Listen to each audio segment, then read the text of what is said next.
ওঙ্কার বাংলায় সঙ্গে রয়েছে আমি শিল্পা। এই মুহূর্তে যে খবরের দিকে চোখ রাখবো, বজবজ 1 নম্বর ব্লকের অধীনে বুইতা গ্রাম পঞ্চায়েতে বর্তমানে অভিভাবকহীন অবস্থা। 4 তারিখের পর পঞ্চায়েত প্রধান অশোক বর্মন আর পঞ্চায়েত অফিসে দীর্ঘদিন আসেন না।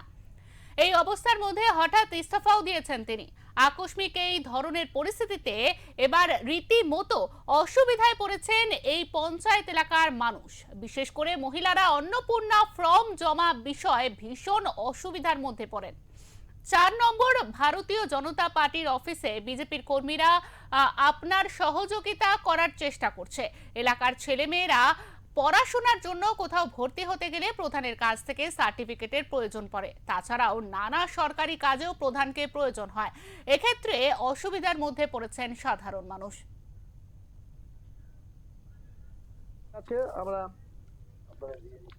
সমস্যা আমাদের যে সরকার, নতুন সরকার গঠন হয়েছে, উনি যে আমাদের জন্য একটা অন্নপূর্ণা যোজনা তৈরি করেছেন, তার জন্য আমরা সব মহিলারা পঞ্চায়েতে আসছি, ফর্মটা জমা দেব, কিন্তু সেই সুযোগ সুবিধাগুলো আমরা কিচ্ছু পাচ্ছি না।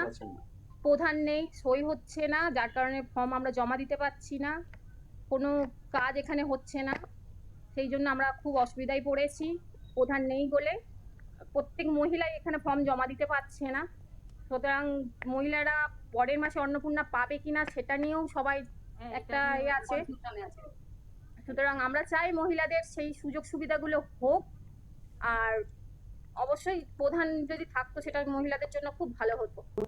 অঞ্চল আমাদের কাছে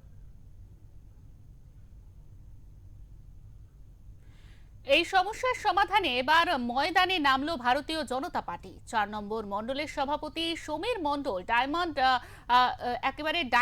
সাংগঠনিক জেলার সহসভাপতি তপন নস্কর, 4 নম্বর মণ্ডলের সহসভাপতি প্রশান্ত বাগ শনিবার এই সাংবাদিক সম্মেলন করেন। বলেন, সাধারণ মানুষ, বিশেষ করে বুইতা অঞ্চলের নাগরিকদের যথেষ্ট সমস্যার মুখে পড়তে হচ্ছে। তাদের দাবি, সরকার অবিলম্বে প্রশাসক বসানোর জন্য পদক্ষেপ নিক, যাতে সাধারণ মানুষ সরকারি বিভিন্ন প্রকল্প পেতে সুবিধা পান। যত রকম দুর্নীতি আছে উনি যুক্ত। বুইতা অঞ্চল প্রধান পদত্যাগ করেছেন। হয়তো তিনি কোনো দুর্নীতির সঙ্গে যুক্ত আছেন, তাই ভয়ে তিনি পঞ্চায়েত অফিসে আসতে পারছেন না। তিনি পদত্যাগ করার ফলে সাধারণ মানুষের সমস্যা হচ্ছে, কারণ প্রধানকে বিভিন্ন সার্টিফিকেট ইস্যু করতে হয়। এখানে সাধারণ মানুষ সেই পরিষেবাটা পাচ্ছে না। এছাড়া সরকারের যে উন্নয়নমূলক কাজ, সেই কাজও সাধারণ মানুষকে দেওয়া সম্ভব হচ্ছে না, মানে প্রবলেম হচ্ছে। কারণ অন্নপূর্ণা ভান্ডারের যে ফর্ম, সেগুলো পঞ্চায়েত অফিসে জমা হয়, সেই পঞ্চায়েত অফিসে জমার ফলে সেগুলো স্ক্রুটিনি হয়, বিভিন্ন ধরনের কাজ আছে, সেই সমস্ত কাজে হ্যাম্পার হচ্ছে। এই কারণেই আমরা আজকে, এবং এই পদত্যাগপত্র স্বয়ং বিডিও সাহেবের কাছেও জমা আছে, কিন্তু আজ পর্যন্ত বিডিও সাহেব কোনো রকম পদক্ষেপ নেননি যে সাধারণ মানুষ পরিষেবাটা কিভাবে পাবে এবং তাদের যে সমস্যাগুলো হচ্ছে সেই সমস্যাগুলো কি করে অ্যাড্রেস করবেন, এই বিষয় নিয়ে বিডিও সাহেব পুরো চুপচাপ আছে।